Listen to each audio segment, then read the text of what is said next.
transpordi- ja liikuvuskorralduse erialal keskendud liikuvuse ja ohutuse nutikatele lahendustele. Tallinna Tehnikakõrgkooli õpikeskkond annab sulle võimaluse mõista kaasaegseid liiklussüsteeme, kasutada valdkonnas rakendatavaid tarkvarasid ning kujundada innovaatilisi lahendusi, mis vastavad tänastele ja homsetele vajadustele.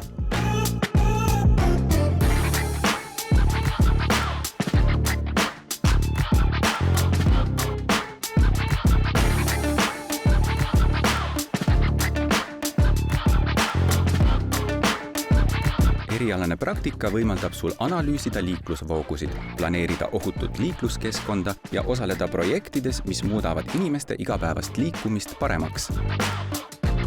Saad rakendada oma teadmisi nii riigiasutustes kui ka eraettevõtetes, kujundades liikuvuslahendusi, mis on efektiivsed, turvalised ja jätkusuutlikud. Lisaks saad osa tulevikutrendide kujundamisest, nagu nutikad transpordilahendused ja tehisintellektil põhinevad süsteemid, mis muudavad liikuvuse võimalused veelgi tõhusamaks ning ohutumaks. Kooli lõpetades omandad bakalaureuse kraadi ning oled valmis looma tuleviku liikluskeskkonda. Tule Tallinna Tehnikakõrgkooli ja alusta oma teekonda tulevikku.